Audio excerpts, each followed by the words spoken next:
പോകുന്നത് എഗ് ബിരിയാണിയാണ്. ചിക്കൻ ബിരിയാണി നമ്മൾ ഉണ്ടാക്കിയിട്ടുണ്ടായിരുന്നു. ഇപ്പോൾ ഉണ്ടാക്കാൻ പോകുന്നത് എഗ് ബിരിയാണി. എഗ് ബിരിയാണിയിൽ മെയിനായിട്ട് ശ്രദ്ധിക്കേണ്ടത് എന്ന് പറഞ്ഞു കഴിഞ്ഞാൽ അതിൽ മസാല കൂടാനേ പാടില്ല. നമ്മൾ ചിക്കൻ ഉണ്ടാക്കുന്നതും പ്രോൺസ് ഉണ്ടാക്കുന്നതിൻ്റെയൊക്കെ പോലെ അത്രയും മസാല നമ്മൾ ഇതിലിടാൻ പാടില്ല. അത് മാത്രമേ ശ്രദ്ധിക്കേണ്ടൂ. വെജിറ്റബിൾ ബിരിയാണി ഉണ്ടാക്കുമ്പോഴും എഗ് ബിരിയാണി ഉണ്ടാക്കുമ്പോഴും നമ്മൾ മസാല കുറച്ചിട്ടിടണം. അത്ര ശ്രദ്ധിച്ചാൽ മതി. അത് ഞാൻ അതിലുള്ള അളവൊക്കെ പറഞ്ഞിട്ടുണ്ട്. അപ്പോൾ എല്ലാവരും അത് നോക്കിയിട്ട് അതേപോലെ അത് ചെയ്ത് നോക്കിയിട്ട് അഭിപ്രായം പറയാം. അപ്പോൾ എല്ലാവരും ചെയ്ത് നോക്കുമെന്ന് വിചാരിക്കുന്നു. നമുക്ക് എങ്ങനെയാണ് എഗ് ബിരിയാണി ഉണ്ടാക്കുന്നതെന്നും അതിൻ്റെ സാധനങ്ങൾ എന്തൊക്കെയാണെന്ന് കാണാം. ഓക്കെ, ഉണ്ടാക്കാൻ പോകുന്നത് ഒരു എഗ് ബിരിയാണിയാണ്. അപ്പോൾ അതിന് എഗ്ഗ് വേവിച്ച് വെച്ചിട്ടുണ്ട്. എഗ്ഗ് വേവിച്ച് വെച്ചിട്ട് ആദ്യം തന്നെ ചെയ്തിരിക്കണേ. പിന്നെ എഗ്ഗ് വേവിച്ചു ആദ്യം. അതിൻ്റെ ശേഷം പൊട്ടറ്റോ, ക്യാരറ്റ് ഒരു ക്യാരറ്റും പൊട്ടറ്റോ 2 പൊട്ടറ്റോ ആണ്. ഇതെല്ലാം കൂടി കുറച്ച് മുളക് പൊടി, മല്ലിപ്പൊടി, മഞ്ഞൾപ്പൊടി, ലേശം കുരുമുളക് പൊടി, ലേശം ഉള്ളൂ, ഇങ്ങനെ കണക്ക് പറയാൻ മാത്രമൊന്നുമില്ല. ഉപ്പും കൂടി ഇട്ടിട്ട് ഒന്ന് കുഴച്ചിട്ട് കുറച്ച് എണ്ണ ഒഴിച്ചു. എന്നിട്ട് ഇങ്ങനെ ഒന്ന് കുഴച്ചിട്ട് അതൊന്ന് എണ്ണയിലൊന്ന് വറുത്തിട്ടെടുത്തു. ആ എണ്ണയിലാണ് ആ മുളകൊക്കെ അതിലേക്ക് കുറച്ചായിട്ടുണ്ടായിരുന്നു. ആ എണ്ണയിൽ കുറച്ച് പിന്നെ ഈ മുട്ടയൊക്കെ ഒന്ന് വഴറ്റിയെടുത്തു. അത്രയാണ് ഇപ്പോൾ ഇത് രണ്ടും ചെയ്തിട്ടുള്ളത്. പിന്നെ ഇതൊരു 4 സവാള ഉണ്ട്, അരിഞ്ഞ് വെച്ചിരിക്കുകയാണ്. മല്ലിയില, പുതിനയില, ഇഞ്ചി, പിന്നെ വെളുത്തുള്ളി, പച്ചമുളക്, തക്കാളി, ഇതൊക്കെ ഞാൻ ഇത് ഇടുമ്പോൾ പറയാം. പിന്നെ 2 ഉള്ളി വറുത്ത് വെച്ചിട്ടുണ്ട്. പിന്നെ ഉപ്പ്, നാരങ്ങ നീര് വേണം, തൈര്, പിന്നെ വേണ്ടത് മസാലപ്പൊടികളാണ്. അത് ഞാൻ ഇടുമ്പോൾ പറയാം. അപ്പോൾ നമുക്ക് ഉണ്ടാക്കാൻ തുടങ്ങാം. ഇതെല്ലാം വേവിച്ച് വെച്ചിട്ടുണ്ട്. ഇനി സവാള നമ്മൾ വഴറ്റണം. അപ്പോൾ ഞാൻ ഇത് ഒരു വെച്ചിട്ടുണ്ട്, പാത്രം വെച്ചിട്ടുണ്ട്. അതിലേക്ക് നെയ്യ് ഒഴിച്ചിട്ടുണ്ട്. നെയ്യ് ചൂടായി വരികയാണ്. ആ സമയത്ത് ഇതിലേക്ക് ഈ സവാള മുറിച്ച് വെച്ചത് 1 കിലോ അരി കൊണ്ടാണ് ഉണ്ടാക്കുന്നത്.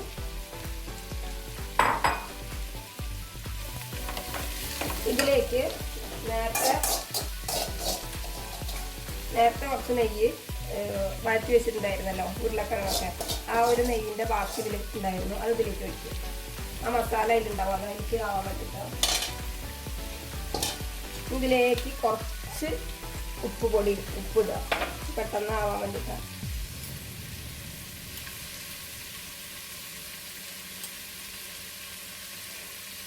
ഇത് നന്നായിട്ട് ആവട്ടെ. അപ്പം ഇത് ഉള്ളി നന്നായിട്ട് ആയിട്ടുണ്ട്, ഒരു ലൈറ്റ് ബ്രൗൺ നിറായിട്ടുണ്ട്. ഇനി ഇതിലേക്ക് വെളുത്തുള്ളി ചതച്ചതും ഈ ഇഞ്ചി ചതച്ചതും ഇടുക. വെളുത്തുള്ളി ഒരു 5-6 അല്ലി വെളുത്തുള്ളി, അതേപോലെ തന്നെ ഒരു ചെറിയ കഷ്ണം ഇഞ്ചി ഞാൻ നേരത്തെ കാണിച്ചത് അങ്ങനെ അത്രയും പോലൊരു കഷ്ണം. ഇതാ ഈ ഇഞ്ചി ചതച്ചതും വെളുത്തുള്ളി ചതച്ചത് ഇതിലേക്ക് ഇടുക. ഇത് നന്നായിട്ട് വഴറ്റിക്കൊണ്ട് അതിൻ്റെ ആ ഒരു പച്ചമണമൊക്കെ പോകണം, അതുവരെ നന്നായിട്ട് വഴറ്റുക. അപ്പോൾ അത് അതിലേക്ക് പച്ചമുളക് ഒരു 3 എണ്ണം ഞാൻ ചതച്ചിട്ടിട്ടുണ്ട്. ഇനി അതിലേക്ക് തക്കാളി 3 തക്കാളിയാണത് ഇതിലേക്ക് ഇട്ടിട്ടുണ്ട്. ഇതൊന്ന് നന്നായിട്ട് ഉള്ളിയിൽ ഉടഞ്ഞ് ചേരണം, അതുവരെ ആവണം. കുറച്ച് മല്ലിയിലയും പുതിനയിലയും ഇടുക, കുറച്ച് മല്ലിയില ഇടുക, അതേപോലെ തന്നെ പുതിനയില. ഇത് നന്നായിട്ട് വഴണ്ട് വരട്ടെ. ഇത് ആവണ സമയം കൊണ്ട് ഉള്ളി തക്കാളിയൊക്കെ ഇവിടെ വരെ വഴറ്റാൻ വെച്ചിരിക്കുകയാണ്. അത് ആവണ സമയം കൊണ്ട് നമ്മളിവിടെ അരിക്കുള്ള വെള്ളം വെച്ചിട്ടുണ്ട്. അരി വേറെ വേവിക്കുകയാണ് ചെയ്യുന്നത്. ജീരകശാലയാണ് 1 കിലോ എടുത്തിട്ടുണ്ട്. അപ്പോൾ ഇത് വെള്ളം ഇവിടെ വെച്ചിട്ടുണ്ട്. ഇനി ഇതിലേക്ക് ഒരു പട്ട, ഗ്രാമ്പും കൂടി ഇടണം. പട്ടയും ഗ്രാമ്പും കൂടി അതിലിടണം. അതേപോലെ ഉപ്പ്, നെയ്യ്, ഇത്രയും കാര്യങ്ങളിടണം. അത് ഞാൻ ഇടുമ്പോൾ കാണിച്ചു. നെയ്യ് ഡാൽഡയാണ് ഇടാൻ പോണത്. ഇത് അരി ചോറെല്ലാം അങ്ങനെ വിട്ട് നിൽക്കാൻ വേണ്ടിയിട്ടാണ് നമ്മൾ ഈ എന്താ പറയുക നെയ്യൊക്കെ ഒഴിക്കുന്നത്. ഡാൽഡയുടെ ഒരു പീസ് ഇട്ടിട്ടുണ്ട്, ചെറിയൊരു പീസ് ഇട്ടിട്ടുണ്ട്. ഡാൽഡ ഇട്ടിട്ടുണ്ട് അതിൽ. ഇപ്പോൾ ഇതിലേക്ക് അമ്മ ചെറിയ കഷ്ണം ഡാൽഡ ഇട്ടിട്ടുണ്ട്. ഇതിലിപ്പോൾ തക്കാളി കുറേയൊക്കെ ഉടഞ്ഞു വന്നിട്ടുണ്ട്. ഇനി ആ സമയത്ത് ഇതിലേക്ക് എന്ത് ചെയ്യുക, നേരത്തെ വഴറ്റി വെച്ചിട്ടുള്ള ഉരുളക്കിഴങ്ങും ക്യാരറ്റും കൂടി അതിലേക്ക് ഇടാം.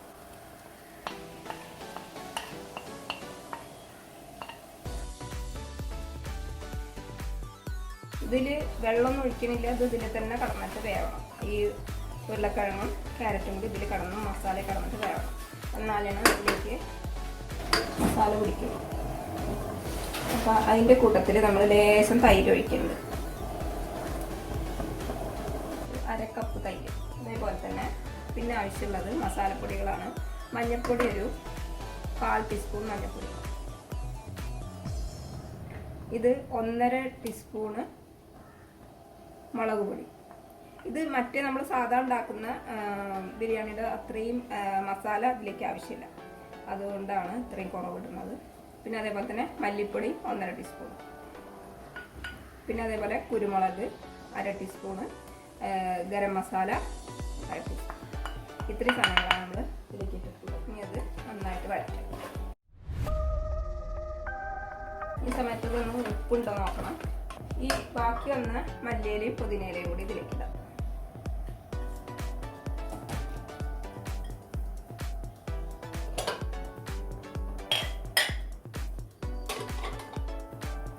ഇപ്പോൾ ഉപ്പ് നോക്കാം കേട്ടോ. ഉപ്പ് ഇതിലുണ്ട്. ഒരു 5 ഏലക്കയും കൂടി ഇടിക്കിട്ടു. ഉപ്പിൻ്റെ അളവ് എന്ന് പറഞ്ഞു കഴിഞ്ഞാൽ നമ്മൾ ഈ വെള്ളത്തിൽ ടേസ്റ്റ് ചെയ്ത് നോക്കുമ്പോൾ കൂടുതൽ തോന്നണം. അപ്പോഴാണ് അരിയിൽ കറക്റ്റ് പാകത്തിനുള്ള ഉപ്പുണ്ടാവുക. അപ്പം ഇനി അരിയിടാൻ വെള്ളം തിളച്ചിട്ടുണ്ട്. ഈ പുഴുങ്ങി വെച്ച മുട്ട ഒന്നിടുന്നുണ്ട്.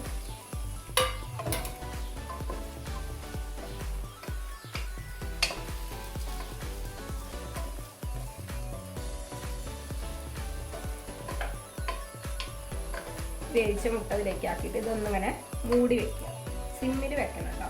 സിമ്മിൽ വെച്ചിട്ട് നമ്മൾ ഇതിലെ ഈ മസാലയൊക്കെ കൂടെ ഈ മുട്ടേൻ്റെ മേലേക്കാക്കിയിട്ട് ഞാനിങ്ങനെ ഒന്നിങ്ങനെ ഒരു കുത്ത് വെച്ച് കൊടുത്തിട്ടുണ്ട്. അതിന് ഈ മുട്ടയ്ക്ക് ചുറ്റും ഇങ്ങനെ ചെറിയ ചെറിയ ഹോള് പോലെ കൊടുത്തിട്ടുണ്ട്.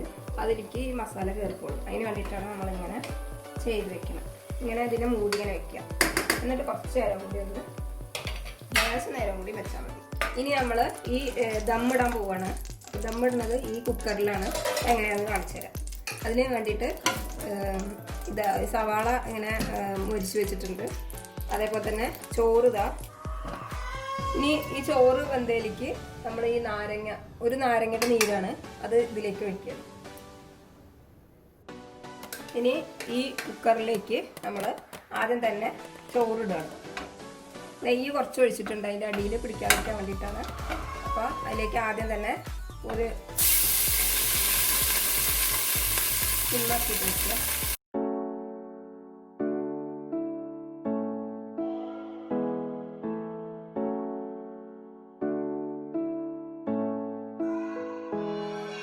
ചോറ് ഇട്ടിട്ടുണ്ട്. ഇനി അതിലേക്ക് നമുക്ക് ഉള്ളി മുരിച്ച് വെച്ചത് ഇടാം. അത് ഇട്ടിട്ടുണ്ട്. ഇനി അതിലേക്ക് മുട്ടയുടെ മസാല,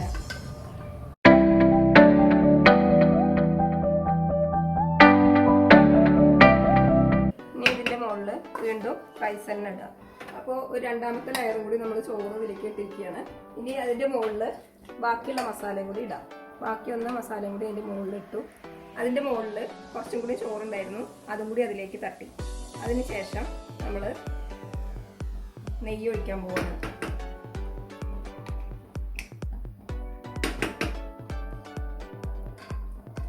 മൂന്ന് ടേബിൾ സ്പൂൺ നെയ്യ് ഇതിലേക്ക് ഒഴിച്ചിട്ടുണ്ട്. ഇപ്പം നമ്മൾ നെയ്യ് ഒഴിച്ച് കഴിഞ്ഞു. നെയ്യൊക്കെ ഒഴിച്ച് എല്ലാം റെഡി, എല്ലാം ദമ്മിടാൻ പോവാണ്. ദമ്മിടുന്ന മുന്നേ നമ്മൾ ഇപ്പോൾ ഇതെന്താ ചെയ്യണമെന്ന് വെച്ചാൽ വിസിൽ ഒഴിവാക്കിയിട്ട് ഇങ്ങനെ സിമ്മിൽ താഴെ സിമ്മിൽ വെക്കുക. അതേപോലെ തന്നെ വിസിലിടണ്ട. ഇങ്ങനെ ഒരു 10 മിനിറ്റ് വെക്കുക. എന്നിട്ട് നമുക്ക് കാണാം. ഓക്കെ, അപ്പോൾ അതായിട്ടുണ്ട്. നമുക്കൊന്ന് ഇളക്കി നോക്കാം. കറക്റ്റ് ഉണ്ടോ? പാകമായിട്ട് എല്ലാം നന്നായിട്ടുണ്ട്. ഇനി ഒന്ന് നന്നായിട്ട് ഇളക്കിയിട്ട് നമുക്ക് സെർവ് ചെയ്യാം. അപ്പോൾ എഗ് ബിരിയാണി റെഡി ആയിട്ടുണ്ട്. ഞാൻ പറഞ്ഞ പോലെയൊക്കെ കറക്റ്റ് അതുപോലെയൊക്കെ ചെയ്താൽ മതി. വേറെ പ്രശ്നങ്ങളൊന്നുമില്ല. നല്ല ടേസ്റ്റുള്ള ഒരു സംഭവമാണ്. പെട്ടെന്ന് നമുക്ക് ഉണ്ടാക്കാൻ പറ്റും. എഗ്ഗ് വീട്ടിലുണ്ടെങ്കിൽ ഈ റൈസ് ഉണ്ടെങ്കിൽ നമുക്ക് ഉണ്ടാക്കാൻ പറ്റും. എല്ലാവരും ഉണ്ടാക്കി നോക്കുക. പിന്നെ ഉണ്ടാക്കി നോക്കിയിട്ട് അഭിപ്രായം പറയണം. വളരെ ഈസി ആയിട്ട് ഉണ്ടാക്കാൻ പറ്റും, അത്ര വലിയ ബുദ്ധിമുട്ടൊന്നുമില്ല. സാധാ മറ്റേതിൻ്റെ ഇടുന്ന അത്രയും മസാല ഇടണ്ടെന്ന് മാത്രം. ചിക്കനിലും മട്ടനിലൊക്കെ ഇടുന്ന പോലെയുള്ള അത്രയും മസാല ഇട്ട് കഴിഞ്ഞാൽ ഇത് ഭയങ്കര കുത്ത് കിട്ടും, കുത്തായിരിക്കും നല്ല മസാല ഇടുക. അപ്പോൾ അതുകൊണ്ട് അത്രയും മസാല ഇടണ്ട, അങ്ങനെ ചെയ്ത് നോക്കിയാൽ മതിയേ. അപ്പോൾ എല്ലാവരും ചെയ്ത് നോക്കുമെന്നുള്ള വിശ്വാസത്തോടെ ഞാൻ നെക്സ്റ്റ് വേറെ റെസിപ്പി ആയിട്ട് വരാം. അപ്പോഴേക്കും എല്ലാവരോടും ബൈ.